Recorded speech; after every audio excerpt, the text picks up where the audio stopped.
Welcome to today's Purposeful Conversation. I'm Shantae, and today I have the pleasure of speaking with Tony Mancuso, who's a father and a special needs advocate. And he's going to share with us, or actually, he's going to read to us about a progression that he feels that we all kind of make a vow that's almost impossible to keep, and what we might consider when choosing a home for our loved one. Please help me in welcoming Tony, and thank you, Tony, for taking the time to share this with us. When a child is born, a lifelong special bond of love develops. As time goes on, this bond intensifies, especially if our child has special needs, and we realize that our child requires so much of our support and care. We make a solemn vow that we will always be there for them. And this is sincere and true at the time the vow was made. But after 30, 40, 50 years or more, the vow is almost impossible to keep. Over time, the decision to consider another home for them becomes evident, and it is never easy. As parents and caregivers age, their ability to care for their loved ones deteriorates.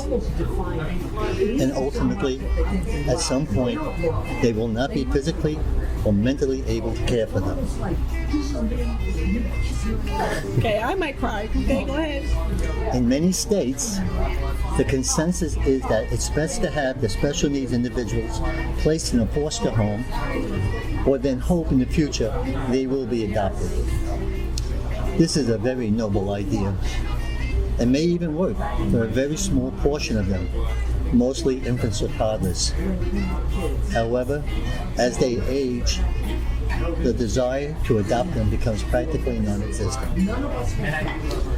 There is a distinct advantage of finding a group home when you're still able to look for homes and do research on them. It gives you the options that are not available when an individual is placed in a group home in a crisis situation. Finding a group home does not have to be a heart-wrenching experience. Not to say you may have some upsetting moments, but ultimately it will provide you peace of mind knowing your child is in a good home. When looking for a home, consider this. The only real difference between an institution and a home is not the brick and mortar of the house or building.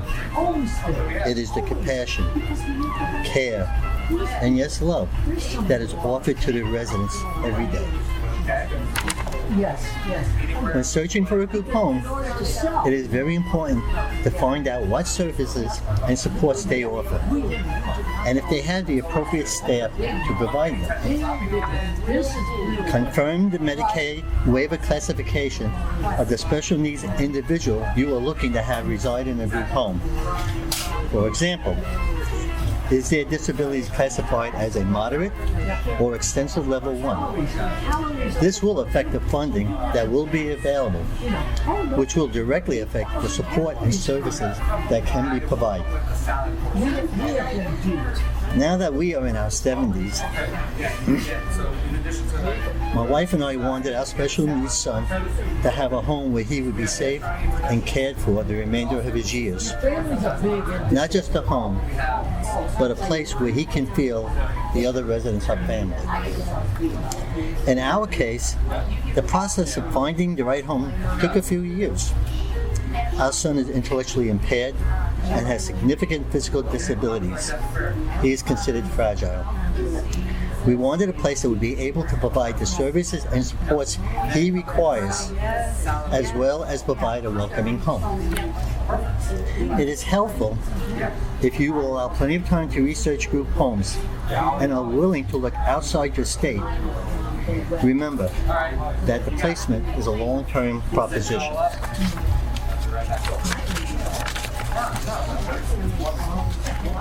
There are many facets that may be utilized to help in your search. There is the internet. State agencies, organizations for disabled and special needs individuals, support groups, reviews, state ratings, researching out and visiting existing group homes, just to name a few. Establish a special needs trust fund to protect funds belonging to the individual who will be moving into the home. You may also want to consider a savings account or investment fund in your name to accumulate funds that can be used to partner with other families that have a new home built. Make sure you have guardianship over the special needs individual. Don't become discouraged. If you find the search to be at times tedious, there are many homes to choose from. When you find a group home that you like, do a thorough background check on the home. If possible, see if the group home would allow you to contact a family of a resident living there. Establish a genteel rapport with the group home. You may want to consider some volunteer work at the home in order to get an inside look at how good the home really is. Be open to some compromises, but speak up if you see something that makes you feel uncomfortable. Verify what your visiting rights would be and how often your son or daughter can come home for a visit. With all that in mind, we decided to partner with an organization on the Treasure Coast of Florida that was planning on building a medically fragile group home. We had the opportunity to provide input during the construction and are now in the process of transitioning our son to his new and other home. That's awesome. Okay. Wow. That was it. Now this, heroes can be more than one person.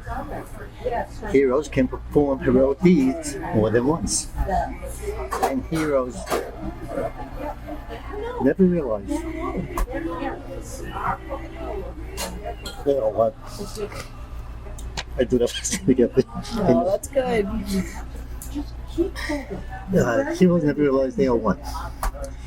People involved in health and social services, industries that provide medication and medical devices, medical researchers, advocates, parents, caregivers, proactive legislators. They are all heroes for special needs individuals. All are pursuing to find a cure for those afflicted with disabilities. I am privileged to know many of them.